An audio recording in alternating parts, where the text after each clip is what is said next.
Hello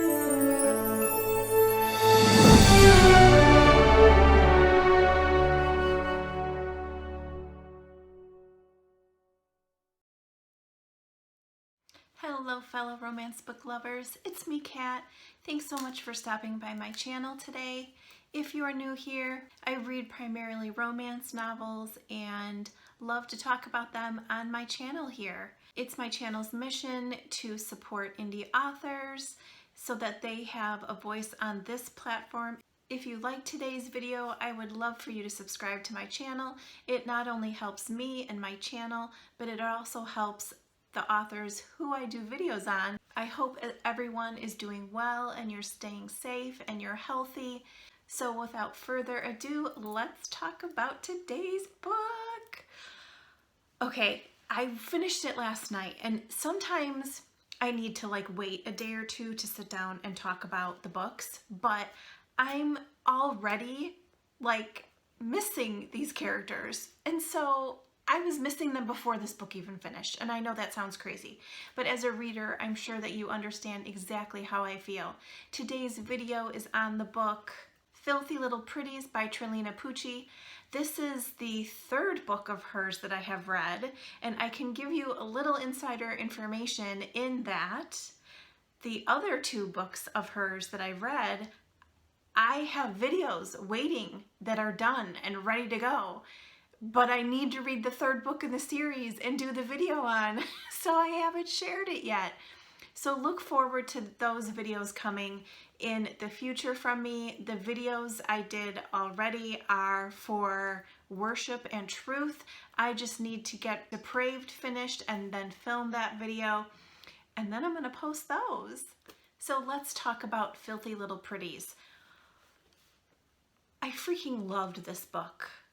I mean, I already knew that I liked her writing, but this writing, and it's interesting, I always read the acknowledgements and the comments in the beginning or the end, wherever the author puts them. I always read all of that because it's so interesting to me. It's part of the package with the author, right? So I read her notes at the end of the book, and she said this is her favorite book that she's written, and oh my gosh, I loved the other two books, but there's something really kind of all-encompassing about these characters in this book, and it's so intense, and it's so edge of your seat, and it's so consuming when I was reading it that I totally get what she's saying.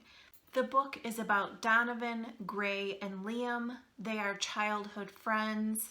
Donovan is the young woman, and then Gray and Liam are two young men. They have grown up and been raised in kind of the upper crust of New York City, very wealthy families. Families that really kind of, I know they exist in the world, but they break my heart. The dysfunction that these three characters experience in their families is really freaking sad. And they're very affluent and are very involved in their lives, their own lives, not their kids' lives. So that as a baseline running through this book was a theme for how Donovan, Gray, and Liam looked at the world and how they felt about relationships and who they could trust, and how that cemented their bond as friends even more, and what their future held. It was, even though Trilina didn't really focus on it so much, it was there and you knew, and I could envision exactly what that was all about. And it was very sad to me.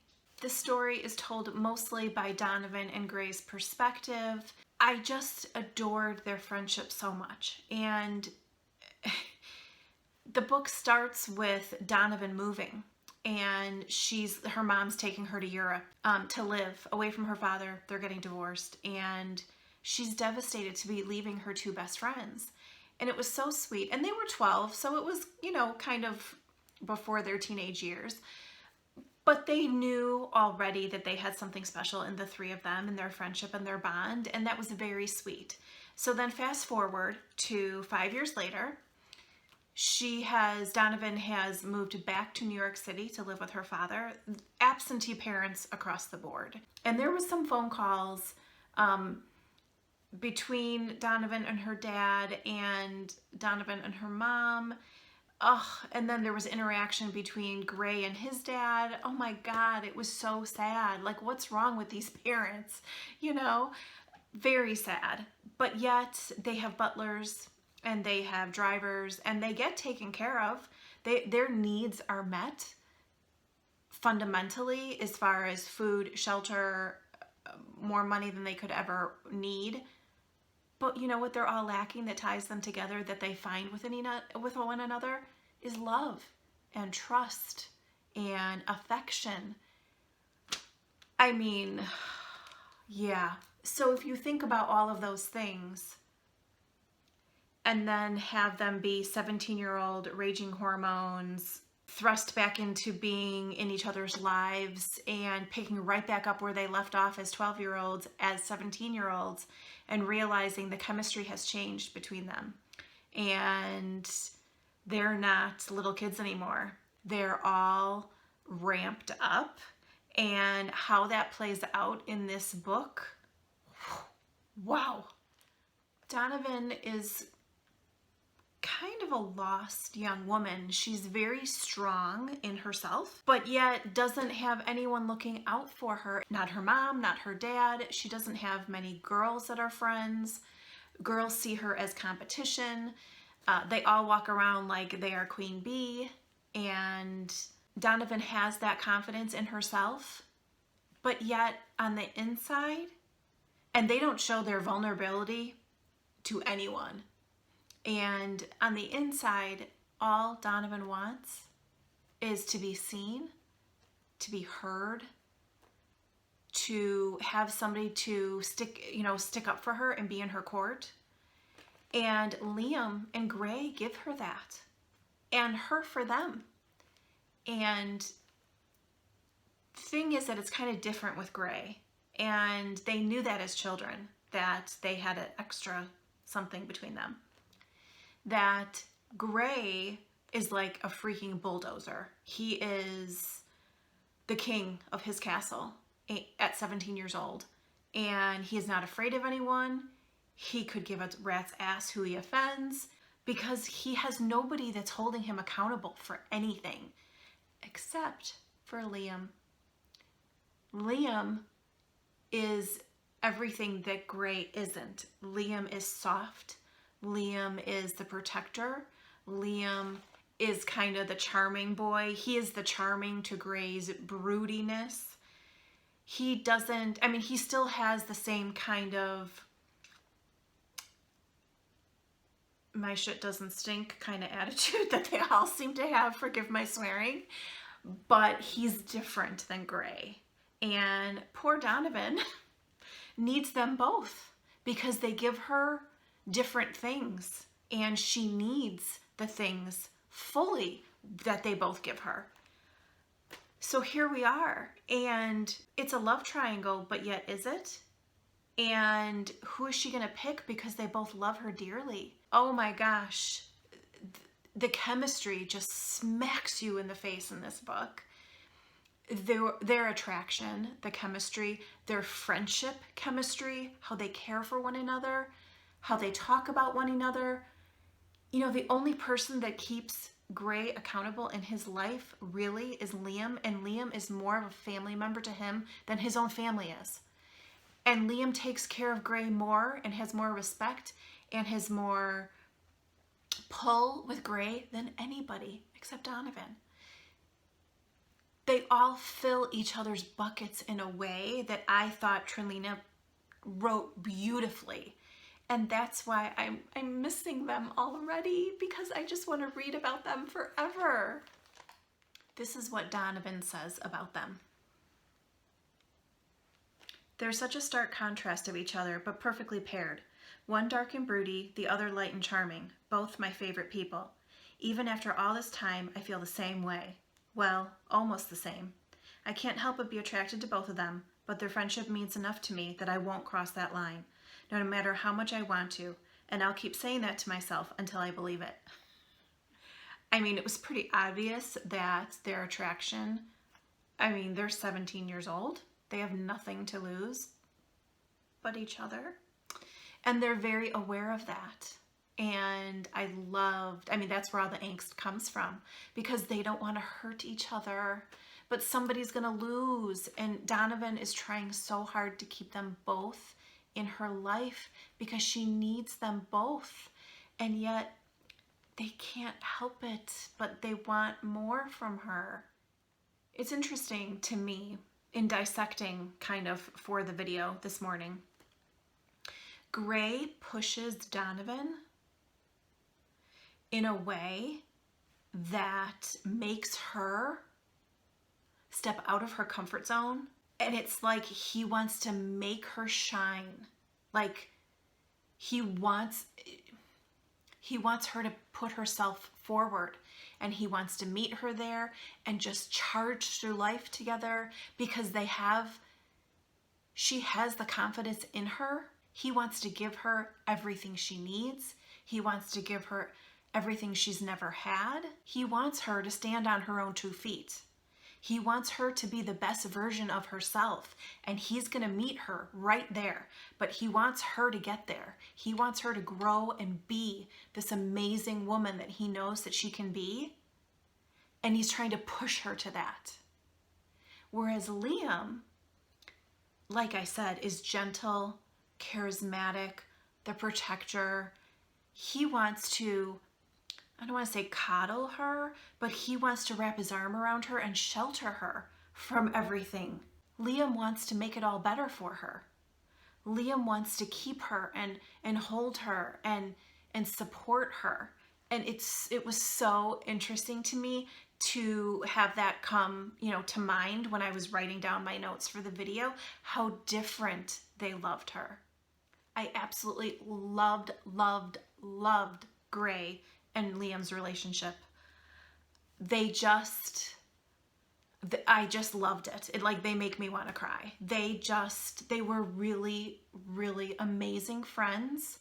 And I loved how she wrote their relationship.